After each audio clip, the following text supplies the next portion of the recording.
Hi everyone, now you're watching my channel. All the content I create myself, new videos every day, so don't forget to like and subscribe. Your support means a lot. Thanks, bye! She said it without hesitation. In front of her mother, her business partner, and a room full of people whose opinion she cared about deeply. She told her husband exactly where she thought he and everything he owned belonged on the floor in the corner next to the dog. And then she handed him the divorce papers. What she did not understand, what nobody in that room understood, was that the man she had just reduced to the level of household refuse had spent years quietly making sure her business had every advantage it needed to survive. She had just told him in her own words that none of it mattered. So what do you think he decided to do next? If you've ever been written off by someone who had no idea what they were actually standing next to, this one is for you. Subscribe and follow along. We tell stories like this every week. I built my first company at 26 out of a rented office with secondhand furniture and a laptop that overheated if I ran too many programs at once. By the time I was 32, the holding structure that would become Mercer Dominion Group had quietly absorbed interests in 4 different industries. By the time I met Tessa, the number was significantly higher, and the name Mercer Dominion had become the kind of name that appeared in financial filings but rarely in headlines, which was exactly how I preferred it. I am telling you this not to establish what I have, but to establish what I chose not to show. I grew up watching my father navigate the specific social distortion that money creates, the way people who had been genuine friends became something else after the business succeeded. The way every new relationship came preloaded with calculations he had not invited and could not fully see. He told me once that the loneliest thing about wealth was never knowing which version of yourself people were actually responding to. I was 19 when he said that. By the time I understood it, I had already decided to do something about it. So I drove an 8-year-old SUV. I wore clothes that fit but said nothing. I described my work as business consulting when people asked, which was accurate enough that it did not feel like dishonesty and vague enough that it did not invite follow-up questions. The people who worked with me knew who I was. The people I socialized with, by and large, did not. That was a choice I made deliberately, and for a long time it served the purpose I had designed it to serve. Tessa was the purpose, or she became it. When we met, she was running a small interior design operation out of a studio apartment, taking any client she could find and working the kind of hours that leave marks on a person. She was talented in the way that people are talented when they have taste that is genuinely theirs and not assembled from what other people have approved of. She was also funny and direct and unimpressed by the markers of status that most people in her professional world organized themselves around. She told me on our 3rd date that she had been out with men who spent the whole evening explaining why they were impressive, and that I was the first person in a long time who had simply talked to her like a person. I thought, this is what I was waiting for. I was not wrong about what she was then. I was wrong about how permanent it would be. The first year of our marriage was everything I had hoped, grounded in the actual texture of daily life, not in performance. We cooked together. We disagreed about things that mattered and talked through them. She built her client list solely and with genuine effort, and I watched her work with the specific pleasure of someone who is watching a person discover what they are capable of. When she needed capital to take the business to the next level, I arranged for it to come through a small investment vehicle that had no visible connection to me because I wanted her to know that the success was hers, not mine, not ours, hers. This was in retrospect also a mistake, though not the kind that was obvious at the time. Tessa Lane Interiors grew. It grew because she was good and because she worked hard, and it grew also because certain doors opened at certain moments that might not have opened otherwise, because a few of her largest early clients found her through referrals that traced back through several degrees of separation to networks that Mercer Dominion touched. She did not know this. I did not tell her. I thought I was protecting the integrity of her achievement. What I did not account for was what would happen when the achievement outpaced her understanding of how fragile its foundations actually were. As her clients became wealthier, Tessa's world changed in the way these things change, gradually at first, and then all at once. She began attending events with people who expressed value through visible signals, and because she was now in those rooms professionally, she began to absorb the vocabulary of those signals. The car I drove began to matter in a way it had not before. The suit I wore to her firm's first anniversary party became a source of friction. She stopped mentioning me at professional events and then stopped bringing me to them. And when I asked about this directly, she said she was simply being strategic about which relationships to combine and which to keep separate.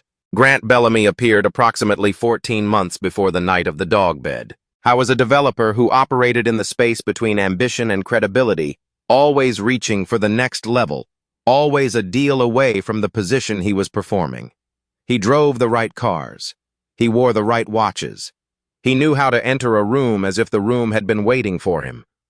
Tessa brought him on as a strategic partner for the firm's commercial accounts, and I watched the dynamic between them develop from the specific distance of someone who notices things and says little. Grant told Tessa he was on the verge of a deal that would change everything for him professionally. He was pursuing a partnership with a consortium whose principals he described as some of the most significant private investors operating in the region. He had no way to know that the consortium he was describing was one that Mercer Dominion had significant influence over, or that the partnership he was chasing required a level of due diligence that his actual financials would not survive. I knew all of this before the night of the dog bed. I had not decided what to do with it. When I returned from a 3-day trip that week, Tessa was hosting a celebration at the house, a celebration for Grant's deal being in its final stages for the future she was already imagining. I walked in with my travel bag. Tessa's mother. Camille was already there, settled into the righteous comfort of a woman who has never needed to revise her opinion of a son-in-law she decided against before he finished his first sentence. Grant was there in a jacket that cost more than I spent on clothes in a year, wearing it with the ease of someone who has confused the cost of things with the quality of them. Tessa said the things she said. The words were precise in their cruelty, in the way that words are when they have been forming for a long time, and finally found the moment to arrive. She said standing beside me embarrassed her. She said I was poor. She said I had no ambition to be anything else. I asked her if this was what she actually thought of me. She answered by taking my bag, opening it, pulling out the clothes I had packed for the trip and dropping them one by one into the large padded bed that sat in the corner of the living room. Duke's bed. Duke was a golden retriever who had no opinion about the value of a person's wardrobe and who was mercifully asleep somewhere else in the house. Tessa looked at the clothes in the dog bed. Then she looked at me, and she placed the divorce papers on the table between us. I stood in that room and I looked at the papers and I looked at Tessa and I looked at Grant, who was watching with the controlled expression of a man trying not to appear as pleased as he was. I thought about what it would take to say right now in front of all of them, you are standing in the middle of a life I helped build for you. The deal your partner is celebrating was never going to close the way he thinks it is. And the man you just put in the dog bed with his own clothes controls more of this industry than you have ever understood. I did not say any of it. Not because I was afraid, and not because I had no language for it. But because if I revealed myself now as a response to what she had just done, she would apologize for insulting a billionaire. She would recalibrate, and I would never know whether any of it was real. The only question that had ever mattered to me was whether the woman I married could treat me with basic dignity when she believed I had nothing to offer her. She had just answered that question clearly enough that no further evidence was required. I picked up the papers and signed the acknowledgement section confirming I had received them. Not the divorce agreement itself, just the receipt. Tessa did not notice the distinction in the moment. I set them on the table and picked up my clothes from Duke's bed and put them back in the bag. Then I told her she wanted me gone when she thought I had nothing. She should make sure she still wanted that once she knew the truth. I walked out of the house with my bag, got into the SUV that embarrassed her, and drove away.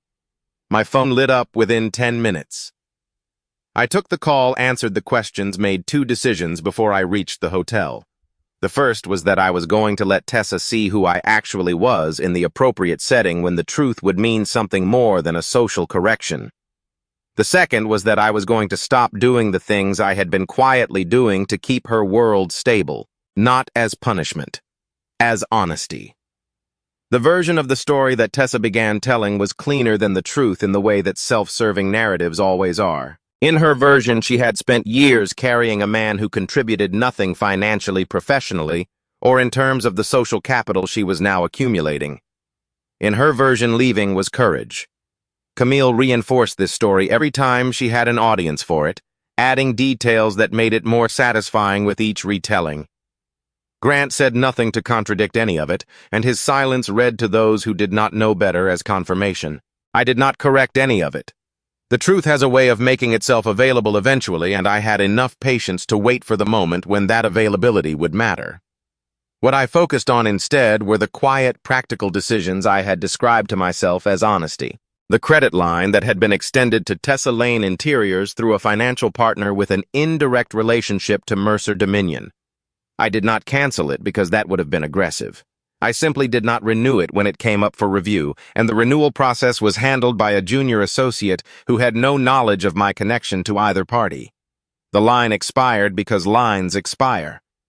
The vendor relationships that had previously offered Tessa favorable terms returned to their default conditions when the informal goodwill extended through my networks was no longer being extended. Nothing was destroyed. Everything simply became the ordinary version of itself. The referral pipeline was the most significant element. Over the years, several of Tessa's largest commercial clients had found her through channels that traced back through multiple degrees of separation to connections within Mercer Dominion's orbit.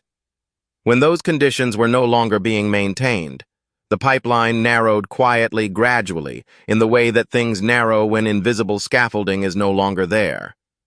Tessa began noticing the narrowing within 6 weeks. She did not connect it to me, why would she? In her understanding, I was a man with no meaningful professional reach. She assumed the market was shifting, that her positioning needed work. She hired a consultant. She redesigned her portfolio presentation.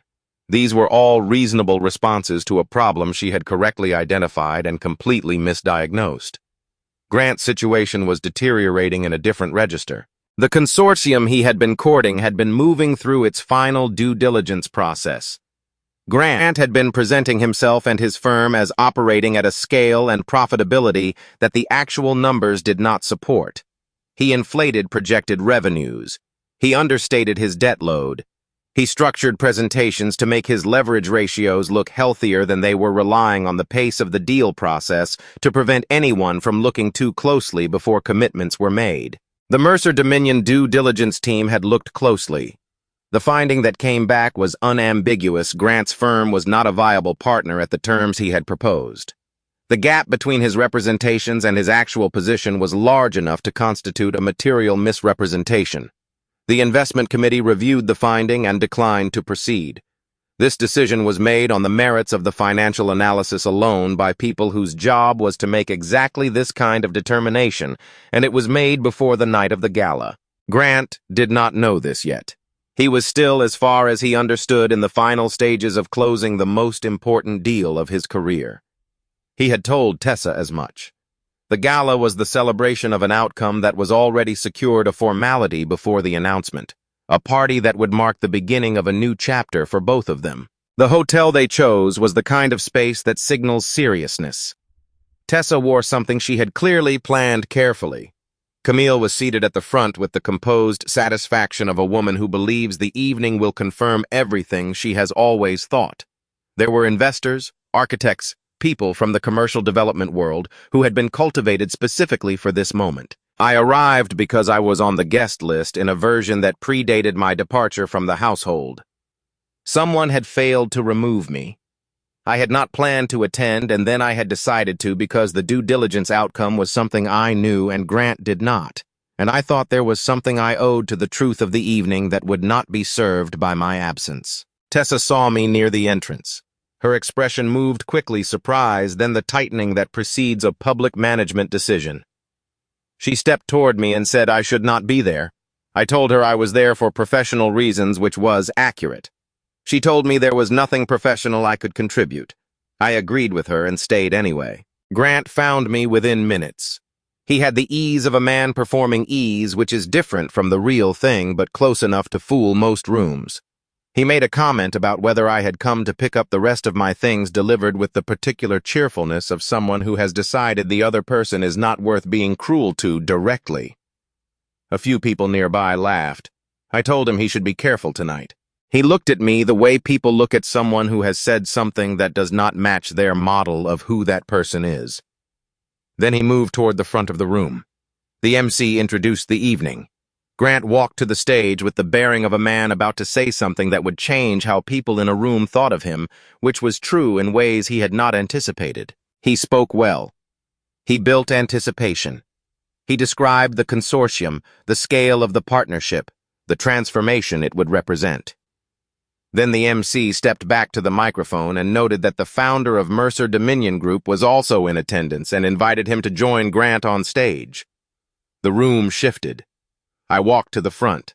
Tessa's face moved through recognition, and then through the specific reorganization that happens when something you believe to be small reveals itself to be very large, and then into something I can only describe as the beginning of accounting the first moments of a person calculating what a mistake has cost them and discovering the ledger is longer than they expected. I told the room that the consortium had completed its due diligence process.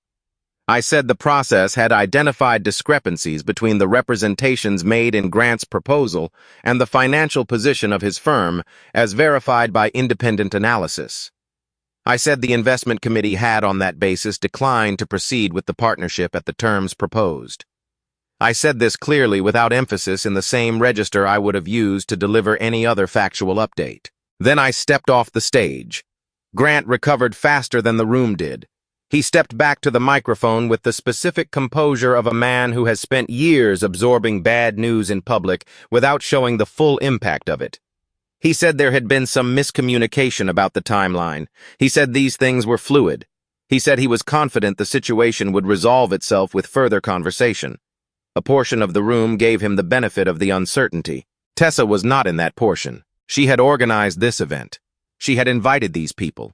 She had told Camille, and Camille had told everyone. Camille knew that this evening would mark the beginning of something significant. She had staked her professional reputation on the credibility of what Grant had promised her, and she was now standing in a room full of the people whose opinions she cared most about, while the foundation of that promise was being described clearly and publicly as having failed the most basic test of independent verification. Grant found her within a few minutes of leaving the stage. He leaned close and said in the voice people use when they believe they are being private but are not monitoring their volume correctly that she should not worry about the announcement. He said the finding was a temporary obstacle that could be reframed. Then he said, and this is the sentence that finished what remained of the evening, that if her lawyers could get a portion of my assets in the divorce, they would not need the deal anyway. The microphone on the stage had not been switched off. The audio system in that room was well designed. 3 or 4 people standing nearby heard it clearly. One of them caught what Grant had said, and their expression changed in the specific way that indicates they have registered something they did not expect. Tessa heard it. I watched her hear it. The expression she made was one I recognized from years of knowing her face, the particular stillness of a person realizing that the confidence they extended was not matched by the person who received it. She had made that expression once early in our marriage in a smaller situation and with the same quality of recognition. Grant looked at her and understood he had miscalculated. He said her name. She did not answer. She asked in the general direction of where he was standing whether the deal had ever been as certain as he had told her it was. Grant said the situation was more nuanced than a simple yes or no. She said, I told everyone I knew that this evening was going to mean something. He said it still could if they approached the next phase correctly. She said I put my name on this. I had no useful response to that. She had staked her professional reputation on something he had promised was solid, and it was not solid, and the people whose opinions she had cultivated for years were watching her understand this in real time. Grant said he needed to make some calls and would be in touch, and he left with the unhurried walk of a man trying not to appear to be leaving quickly. He did not come back. The event ended without ceremony. People said polite things on their way out. Camille stayed until nearly the last, and I stayed also not to observe but because there was something that needed to be said that could not be said with other people present. Camille saw me cross the room toward Tessa and moved to intercept. She said we were still family with the inflection of someone who is recalibrating in real time and has decided that conciliation is now the most useful position. I asked her if she remembered laughing when Tessa put my clothes in Duke's bed. She did not answer. I told her I did not require an apology. I told her only that family was a word that had recently meant something different to some of the people in this conversation, and that the revision in its definition should probably be the topic of a longer discussion at another time. Then I moved past her to where Tessa was standing. Tessa looked at me and said nothing for a moment. Then she asked why I had not said anything. Before tonight, she meant. Before any of this. I told her what I had told myself the night I left. I already knew how she treated me when she believed I had everything to offer her. I needed to know how she treated me when she believed I had nothing. Those were two different questions, and the second one was the one that mattered. She said that if she had known, I asked her what she would have done differently. This was not a hostile question. I asked it genuinely because I wanted to hear how she answered it.